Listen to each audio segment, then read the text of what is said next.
Hey guys, thank you so much for coming back to watch the second video.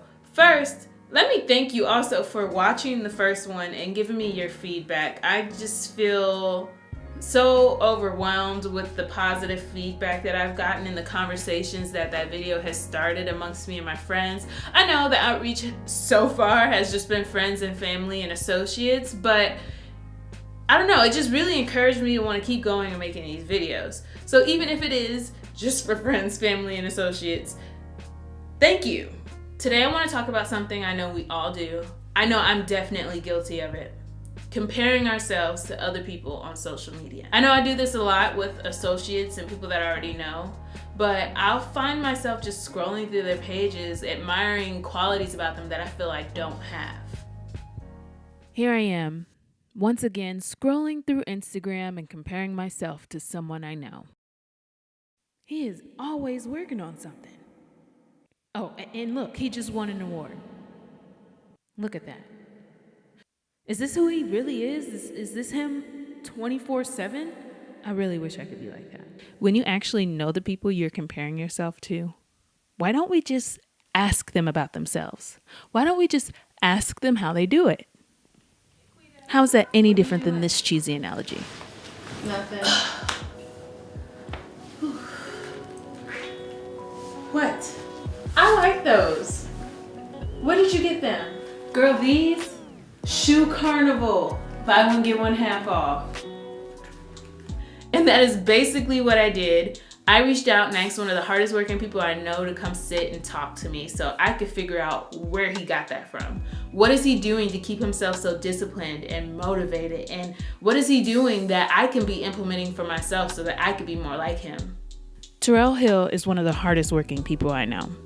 I've been fortunate enough to act with him once and direct him twice. But you may know him from Being Mary Jane, Step Up High Water, Cobra Kai, Tails, Star, Acrimony, Love Simon, Superfly, The Quad, Bad Moms Christmas. Actually, the list is far too long. The point is, his drive and focus are qualities that I admire and wish that I had in myself. These qualities are even more admirable considering that he's also dealing with the very recent loss of his brother. I'm just Terayle. I just try to stay focused, and I kind of just allow whatever is going on in life to just kind of go on.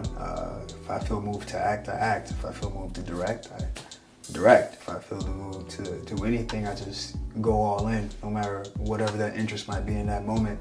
Did I forget to mention that he's also a director, writer, and producer? And I can kind of call it obsessive. Really? Like, kind of, but in a good way. Okay.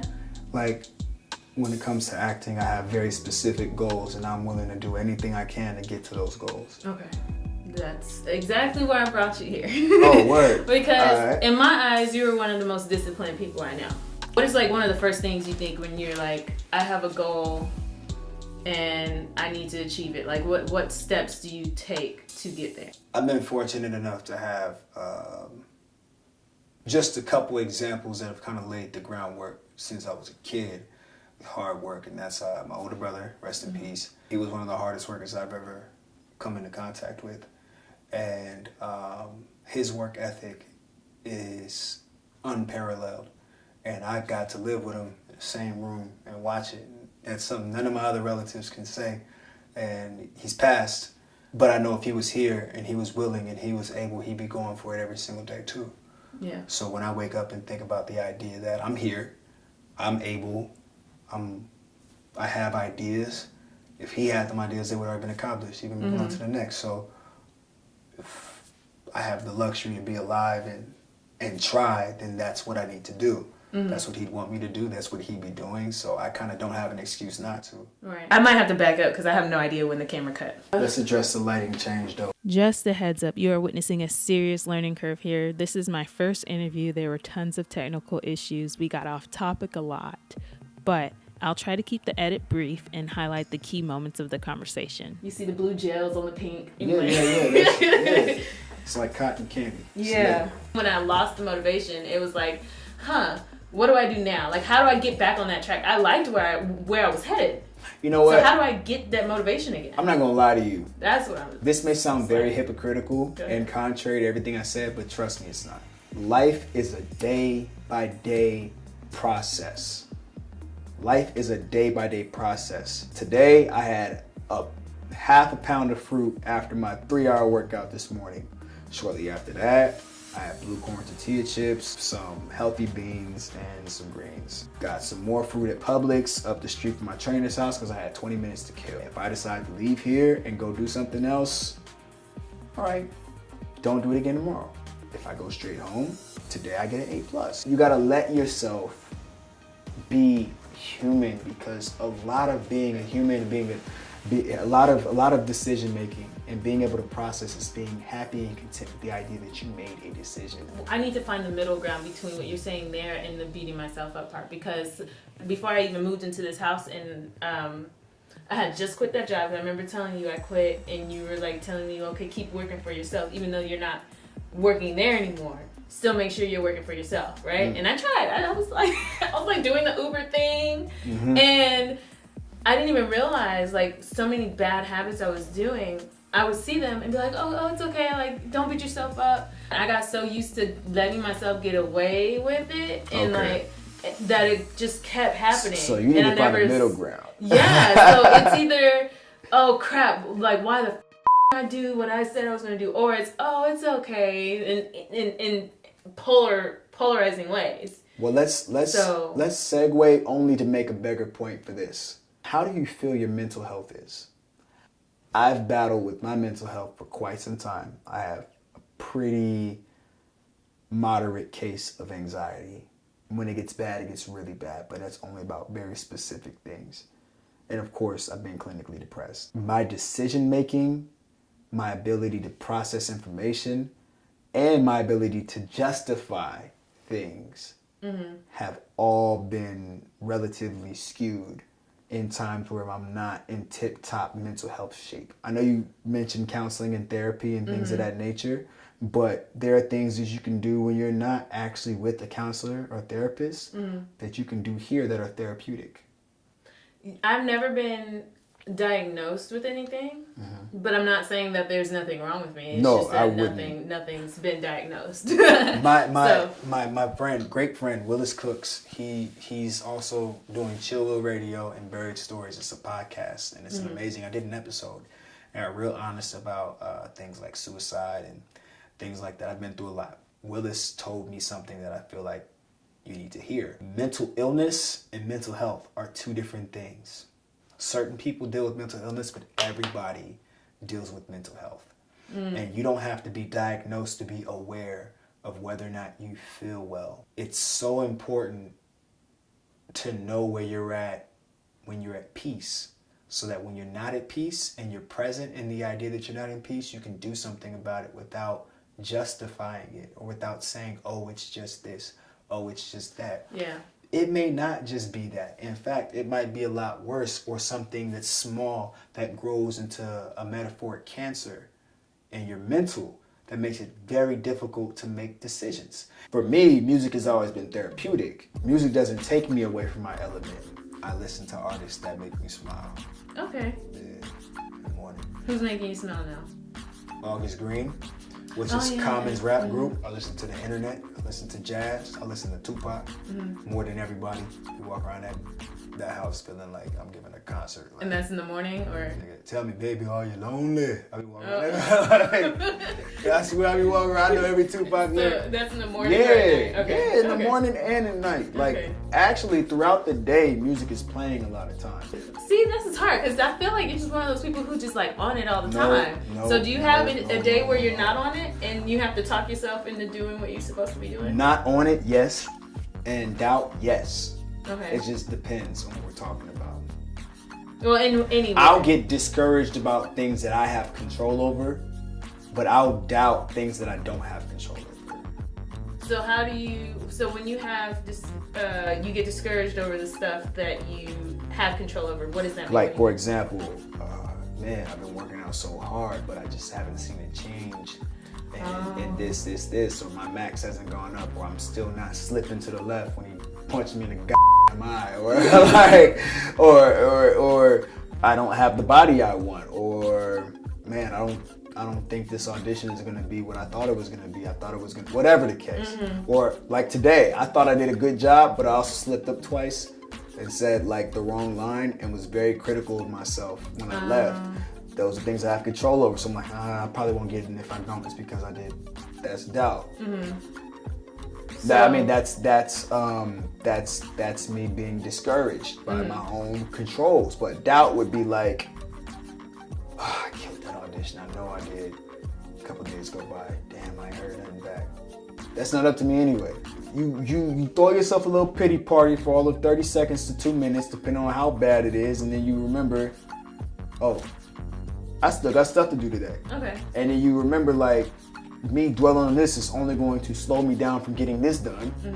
And that's more important now because that is actually something I have control over. And that isn't, because that already happened. Right. Yeah. And I watched you switch lenses, set up these microphones, set up the Zoom, set up the cord, switch the battery out 5 times.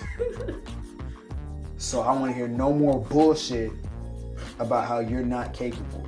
Because you are capable, and hold on to the side of you that is ready to go. I'm capable in technical aspects, like directing, What I lack as far as capability is the confidence to finish. I feel like before going on to something new, like 100%, I need to go back. Is there a bug? No, that just doesn't look orange. You're right. It looks like.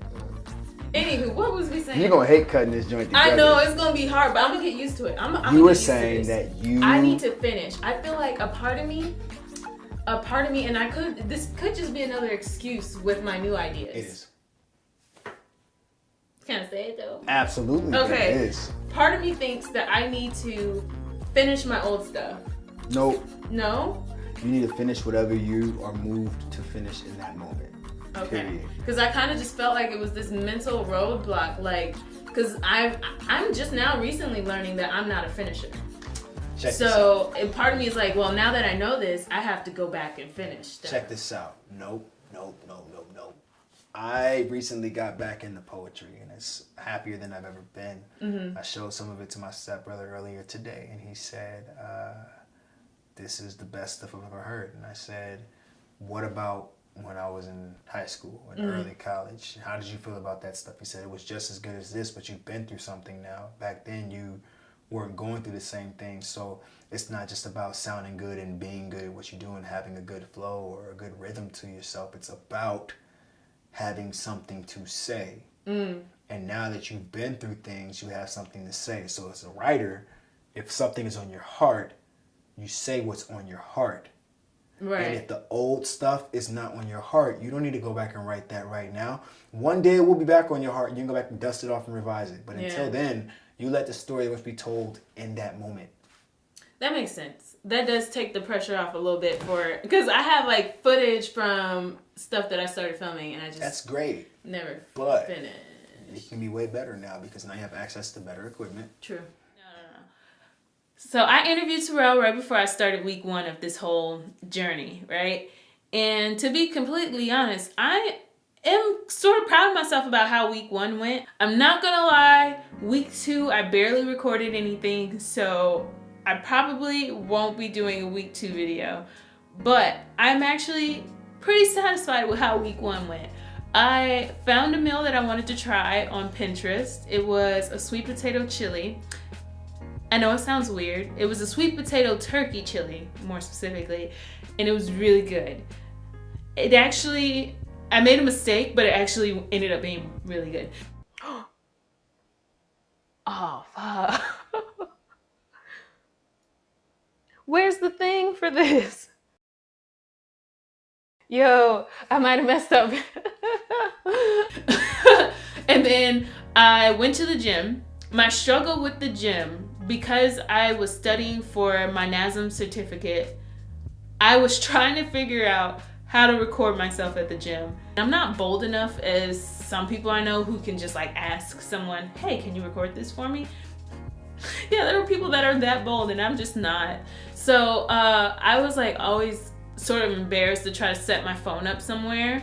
People are gonna watch me and they're gonna be like, why is she recording herself? She's not like She's not like, you know, oh, y'all know. Small victory. I kind of did it. My head was cut off for most of it, but I'm okay with how it turned out. And then I also did a DIY. I am trying to meditate more. So I built this little stool thing. Oh! I can't sit cross-legged for too long, and I can't sit with my feet how they do. Most people, when you think meditation, you think of the little people sitting with their feet up like that. My knees are not that great. I am old, and I read that you should sit with your feet touching and your hands on your thigh. Don't quote me on this. I don't know why that is recommended as the proper meditation posture, but I was like, hey, it's probably has something to do with how your body's connected and I don't know, your energy, and to me it just made sense. So they have these stools where you can kind of sit on your feet without actually sitting on your feet. So I figured your feet can still be touching under the stool and your hands are on your thigh and you're still sitting straight up. Anywho, that was a tangent, but that is why I made the stool. If you want an extended version of the interview with Terayle, the Pinterest mill I followed, the DIY, or any of the workouts, please let me know in the comments and I'll do the best I can to get those to you.